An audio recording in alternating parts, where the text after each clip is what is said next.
나팔은 신호죠, 신호. 그래서 여러 나팔을 불 때도 그 나팔 소리를 길게 부느냐 또는 짧게 끊어 부느냐 등등의 그런 나팔 소리를 통해서 전쟁이 일어났다 하는 전쟁을 알리는 나팔도 있고, 또 백성들아 모여라, 또 이런 나팔, 여러 가지 신호를 말합니다. 나팔은. 오늘 여기 8절에서 말하는 나팔은 전쟁을 알리는 나팔 소리로서 백성들로 하여금 전쟁이 일어났으니 모여라, 전쟁을 하러 나와라, 뭐 이런 표현의 나팔이 되겠죠. 예수께서 오실 때에 보면 나팔 소리가 울려 퍼질 것이고, 그 주님이 오실 때 나팔 소리가 울려 퍼지면 책에 기록된 자들은 다 들림받아 그 하나님 나라로 들림받게 되어짐을 데살로니가전서에서 후서에서 말씀을 하고 있지 않습니까? 이것처럼 우리가 마지막 날에는 주님의 나팔 소리를 듣게 될 거고, 그때 보면 우리 믿음으로 구원받은 무리들은 다 들림받아 올라가게 될 것이다 라는 것을 우리 소망 중에 기다리고 있습니다. 그게 이제 마지막 계시록에도 보면 7 나팔의 재앙이 있는데, 이것처럼 전쟁을 알리는 나팔, 이것은 결국 하나님의 심판이 시작되었다는 나팔 소리와도 같습니다. 이렇게 하나님의 나팔이 울려 퍼질 때 9절에 보면 그날을 벌하는 날이라고 그랬습니다. 벌하는 날. 하나님이 벌하는 날은 언제겠습니까? 왜 벌을 합니까? 죄 때문에 벌을 하죠. 심판의 상징은 죄에 대한 심판이에요. 그래서 우리가 하나님 앞에 악인의 멸망을 말하는데, 모든 심판을 하나님이 하시는 이유는 죄 때문이라는 거거든요.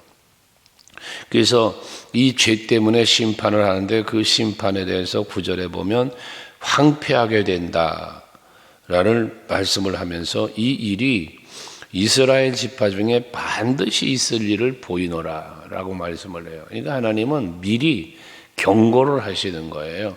미리 알려주시는 거예요. 이런 일이 있을 거라고. 그래서 이 나팔은 지금 이제 그 8절에서 말한 뿔나팔을 불어라, 뭐 또 나팔을 불어라 이런 표현을 했는데, 사실 이 나팔은 무슨 나팔이냐면 하나님이 미리 알려주시는 경고의 나팔은 선지자들의 말입니다. 선지자를 통하여 하나님은 말씀을 하시는 거죠. 그 말씀이 나팔을 부는 역할로 보면 되는 거예요. 그게 하나님이 이렇게 알려주셨다는 거예요. 그게 나팔수다 이런 표현을 하잖아요.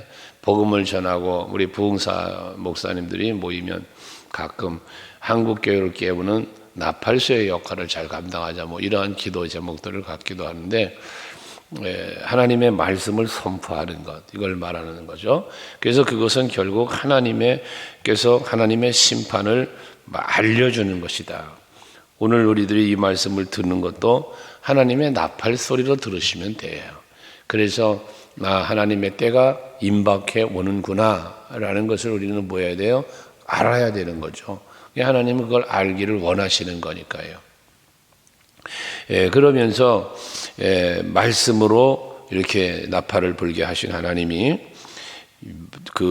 그들이 이제 벌을 받게 되는 이 벨릴 이유들에 대한 말씀 중에 하나를 하는데, 10절에 보면 유다 지도자들은 경계표를 옮기는 자 같으니라고 말을 해요. 이 경계표라고 하는 것은 뭐 전에 성경은 지계표라고도 표현을 했는데, 각 지파들에게 또는 각 개개인에게 하나님은 땅을 기업으로 물려주셨잖아요. 그 기업으로 분배해서 줄 때 그 경계선이 있었다는 거죠.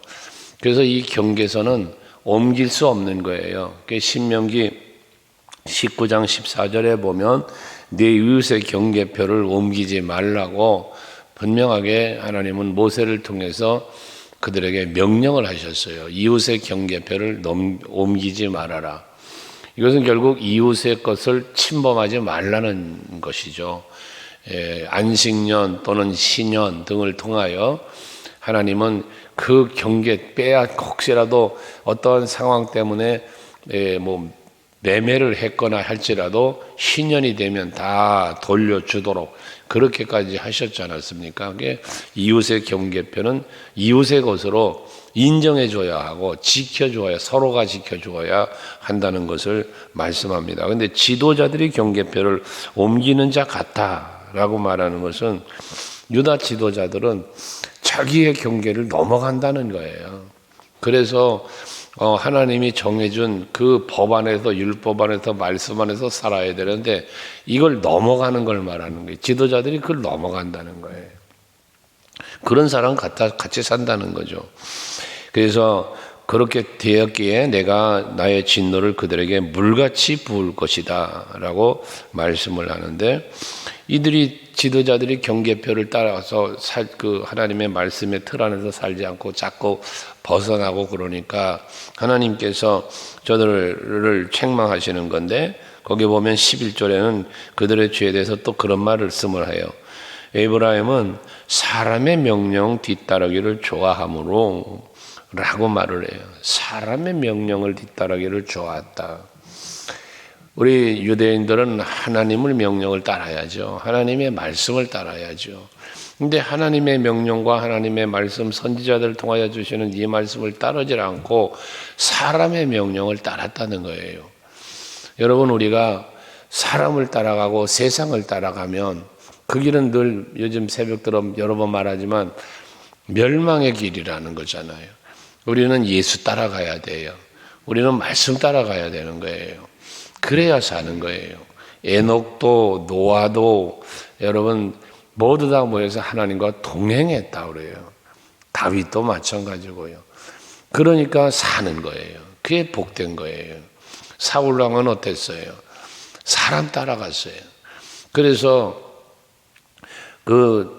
블레셋과의 전쟁을 앞두고 사무엘이 더디게 오자 자기가 제사를 드렸지 않았어요? 그 제사를 드린 이유에 대해서 그가 말하기를 사람들이 흩어졌다는 거예요. 자기를 떠나간다는 거예요. 그러니까 사람들이 자기 앞에서 떠나가니까 그거 붙잡으려고 제사장이 드려야 할 제사를 자기가 드렸다는 거거든요. 우시야 왕 같은 경우도 강성해지고 하나님이 복을 주고 막 형통케 되어지니까 교만해졌다고 그랬잖아요. 그 교만이 뭐였어요? 제사장이 드려야 할 번제단에 가서 자기가 분향을 하려고 했단 말이에요. 이게 뭐예요? 경계표를 옮기는 거예요. 자기가 넘어선 안 되는 선을 넘어가는 거예요. 그게 결국 선지자 아사랴 제사장한테 꾸지람 받고 성전에서 쫓겨나잖아요. 문둥병이 생겨가지고 쫓겨나서 별궁 가서 살다가 죽는 날까지 별궁에 살다 죽었다고 그러잖아요. 이게 결국 우리가 하나님의 말씀에 귀를 기울이고 하나님의 뜻을 따라 살 때 거기는 은혜가 있고 생명이 있지만 이렇게 사람의 명령을 따라가기를 좋아했다.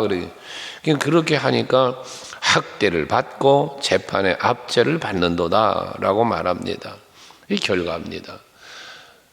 다시 말합니다. 하나님의 뜻을 따라 하나님과 동행하며 살면 거기엔 은혜가 있지만 하나님을 떠나 그 말씀을 등지고 버리고 사람을 따라가면, 이 사람을 명령을 따른다고 그랬는데 사람의 명령을 좋아한다고 그랬는데 이건 사람을 의지하는 거예요. 사람을 두려워하는 거잖아요. 그것은 결국 멸망이라는 거예요.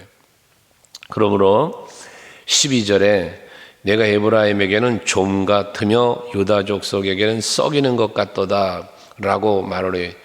좀이 뭐예요? 여러분 좀이라고 많이 아시죠? 그래서 좀약 옷을 살살살살 갉아먹는 그 좀이라 하잖아요. 좀같이 된다는 거예요. 또 썩이는 것 같다라고 표현을 해요. 이거는 좀 같다는 것은 쇠약해져 간다는 뜻을 이렇게 표현한 거예요. 언어를 보면 쇠약해 간다. 점점 힘을 잃어간다 그 말이에요. 그리고 썩이는 것 같다. 썩는다는 건 뭐예요? 황폐해 간다는 거예요. 생명력을 잃어간다는 거예요. 잃게 된다는 거예요.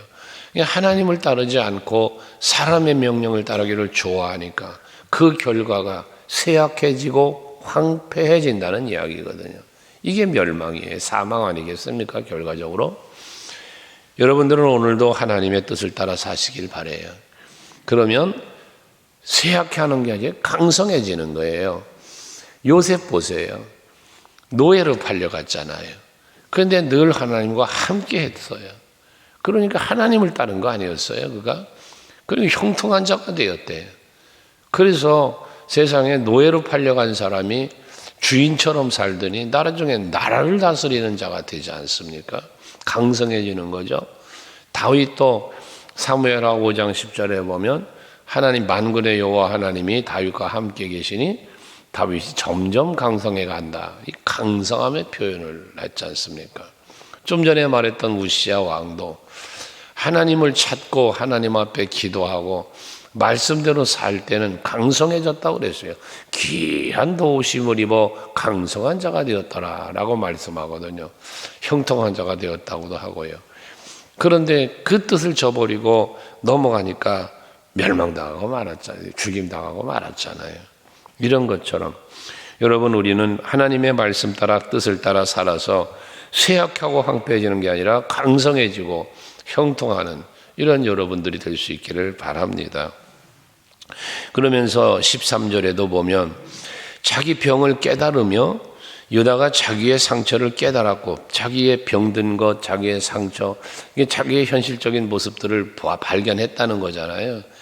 그런데 그 다음이 문제예요. 이렇게 깨달았는데 에브라임은 아수르로 가서 야레 왕에게 사람을 보내었으나 그가 능히 너희를 고치지 못하겠고 너희 상처를 낫게 하지 못하리라. 지금 병든 것을 깨달았고 상처가 입은 것을 깨달았는데, 그러면 이런 이 고난을 상징하는 건데, 지금 어려움을 당하고 있는 것을 말하는 건데, 그러면 뭐해? 누굴 찾아야 돼요? 하나님을 찾아야죠. 하나님께서 솔로몬을 통하여 성전을 건축한 후에 솔로몬이 기도할 때 하나님의 응답이 뭡니까? 너희가 이곳 내가 여기 내 이름을 여기에 두겠다, 이 성전에 두겠다, 내 이름을. 그래서 너희가 기근이나 재앙이나 질병이나 이런 어려움들을 당할 때 내게 나와 기도하면 내가 너희를 만나주겠고 너희의 그 기도를 들어주겠다고 하나님께서는 말씀하시지 않았어요? 약속하시지 않았어요? 성전 봉헌할 때 솔로몬에게. 그러니까 문제가 생기면, 병이 들든 어떤 문제가 생기든 상처가 생기든 하나님의 전에 나와 하나님 앞에 구해야 되는 거예요.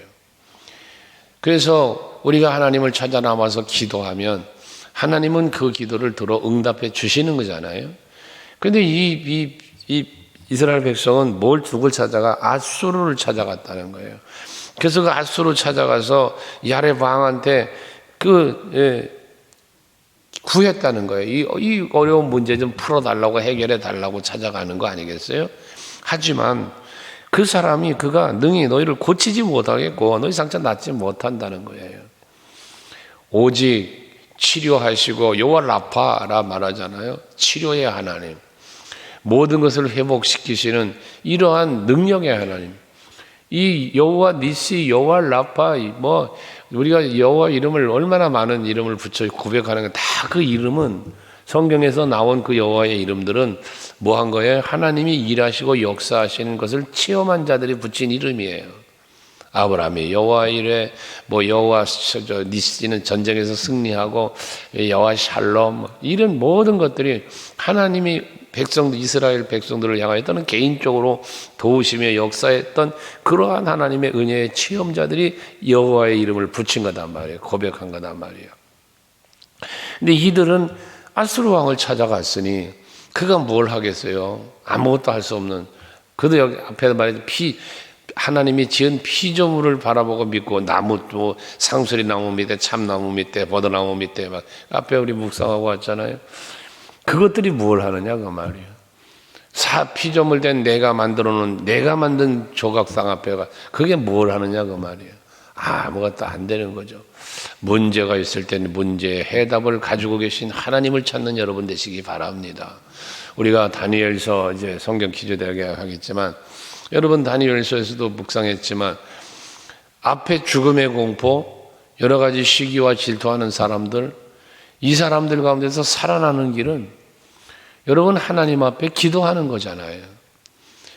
하나님을 믿는 믿음으로 사는 거였잖아요. 그게 사는 길이었잖아요. 그런데 만약에 그들과 타협해서 금신상 앞에 절을 하고 또 기도하지 않고 그럼 살 수 있을까요? 아니거든요. 살 수 있는 길은 하나님을 믿는 길이에요. 하나님을 찾는 거예요. 그러나 이들은 그거 안 하기 때문에 낫자 회복이 안 됐다는 거거든요. 그러면서 14절에도 저들이 하나님을 안 찾으니까요. 사람을 찾아가니까요. 하나님께서 내가 에브라임에게는 사자 같고 유다 족속에게는 젊은 사자 같으니 바로 내가 움켜갈지라도 내가 탈취하여 갈지라도 건져낼 자가 없다. 여러분, 하나님은 우리에게 목자 되신다. 다윗은 그런 고백하잖아요. 여호와는 나의 목자이시니. 그러니까 나의 보호자가 되고 나의 인도자가 되고 그러는 거 아니에요? 실만한 물가로 인도하시고 푸른 초장으로 인도하시고 그런 보호자 은혜를 베푸시는 분이 바로 하나님이신데, 근데 여긴 하나님이 뭐가 된다? 사자가 된다. 젊은 사자가 된다. 사자는 뭐 하는 거예요? 양머리를 잡아먹는 거예요. 양을 보호하는 게 아니고. 그러니 이 양머리 같은 백성들을 하나님은 잡아먹겠다는 거지. 해하겠다는 거죠. 이게 하나님의 심판 아닙니까? 그런데 이게 바로 하나님을 떠난 자들에게 임하는 거예요. 하나님을 버린 자들에게 임하는 하나님의 진노를 이렇게 표현한 거예요. 오늘 예배하는 여러분에게는 하나님이 사자처럼, 젊은 사자처럼 여러분에게 다가오는 것이 아니라 목자장으로서, 목자로서 다가오셔서 여러분들을 오늘 한날의 삶의 현장에서도 푸른 초장 쉴 만한 물가와 같은 곳으로 인도하시는 그런 은혜가 있기를 원하고, 오히려 사자나 짐승들이 해하려고 하는 것조차 막아주시는 푸른 사망의 음침한 골짜기를 지날지라도 해를 두려워하지 않도록 주의 지팡이와 막대기가 나를 안위하시나이다 고백한 그 고백처럼 여러분을 지켜주시는 은혜가 있기를 축원합니다. 그러면서 이제 이건 저들이 하나님을 떠났고 세상을 의지했고 사람을 의지했기 때문에 당하는 거 아니겠어요? 이런 어려움을. 그런데 15절에 보면 하나님의 자비와 긍휼을 말씀하는데, 그들이 그 죄를 뉘우치고 내 얼굴을 구하기까지 내가 내 곳으로 돌아가리라. 그들이 고난받을 때에 나를 간절히 구하리라라고 했어요. 여러분, 이게 뭡니까? 하나님은 기회를 주시는 거예요. 이게 하나님의 은혜잖아요. 그들이 죄를 뉘우치고 내 얼굴을 구하기까지라는 말씀을 주셨어요. 그건 뭐라는 거예요? 죄를 뉘우치라는 거예요. 깨닫고 뉘우치라는 거예요. 그리고 하나님을 찾으라는 거예요. 그때까지 뭐 하신다는 거예요? 하나님 기다리신다는 거죠. 또 기다림뿐만 아니라 때로는 뉘우치고 하나님께로 돌아오게 하시려고 때로는 진노하시고 벌도 내리시고 앞에서 말한 대로 쇠약하게도 하시고 황폐하게도 하시는 거지. 왜? 돌아오라는 거예요. 그러니까 그 뒤에도 말했지만 그들이 고난받을 때에 나를 간절히 구하리라. 그러니까 고난을 주는 이유는 돌아오라는 거예요. 하나님을 찾으라는 거거든요. 그래서 우리의 신앙생활의 단계적인 것 말씀드렸잖아요. 고난을 당하기 전에 하나님을 찾는 게 가장 지혜로운 거고, 그러면 하나님의 책망과 진노가 임할 일이 없으니까 평안한 거 아니겠어요? 형통하는 것 아니겠어요? 두 번째는 고난을 당할 때 빨리 깨닫고 뉘우치고 빨리 신속하게 여호와께로 돌아오는 거예요. 고난은 당했지만, 때로는 어려움을 당했지만 빨리 돌아오는 것, 이게 이제 두 번째 단계의 지혜이죠. 그런데 어리석은 사람은 뭐합니까? 하나님이 저 앞에 나팔, 선지자들이 나팔을 불었어요. 하나님의 말씀을, 하나님의 뜻을 전했어요. 하나님을 떠나면 안 된다, 여호와께로 돌아와야 된다 하며 말씀을 전했어요. 이때 그 말씀을 듣고 따라가는 사람, 이게 1번이잖아요. 1번. 그런데 그러지 못하셔서 결국 진노와 자리에 빠졌어요. 들어갔어요. 거기서라도 회개하고 돌아오면 이게 살 길인데, 탕자가 되어서 돌아오니 어떻게 돼요? 예수께서 비유하신 누가복음 15장에 말씀하시는 그 탕자의 비유에서도 보면 돌아오니까 회복되잖아요. 가락지를 갈아 끼워라, 막 옷을 갈아입혀라, 막 잔치 송아지를 잡아라, 모든 것이 회복이 되지 않습니까? 돌아오면 그런데 거지가 되어 돌아왔지만 회복이 되었는데 말입니다. 그러나 끝까지 회개하지 않고 돌이키지 않으면 어떻게 돼요? 아간 같은 사람 기회를 주잖아요. 가룟 유다 같은 사람 기회를 주잖아요. 사울왕 같은 사람 기회를 주잖아요. 회개할 기회를 주는 거단 말이에요. 회개할 기회를. 그런데 끝까지 회개하지 않으니까 어떻게 돼요? 결국 멸망당하는 거 아니에요. 죽임당하고 버림당하고. 여러분 사울왕 같은 경우 하나님이 당신을 왕으로 세운 걸 후회하셨다. 그게 당신을 버렸다. 당신이 하나님의 말씀을 버렸으니 하나님도 당신을 버렸다 그러잖아요. 버림을 받는다는 거거든요. 그래서 세 단계 중에 여러분들은 첫 단계 속에 사시기 바래요. 오늘도 이 말씀을 듣고 아하 깨닫고 그렇지 사람 따라가고 세상 따라가지 말고 오직 하나님 말씀 따라 살아야지 다짐하시오. 그렇게 사세요. 혹여라도 하나님 앞에 부끄러운 모습 속에서 어려움을 당하고 있다면 빨리 또 회개하고 얼른 자리를 박차고 일어서서 주께로 가까이 나아갈 때 거긴 또 하나님의 긍휼이 임해서 회복시키시는 은혜도 있을 것이니까요. 어쨌든 중요한 거 주께로 가까이 또는 주님과 동행하는 여러분들이 되셔서 주님의 은혜 속에서 누릴 수 있는 참된 평안을 마음껏 누리며 사시는 오늘 하루 되시기를 바랍니다.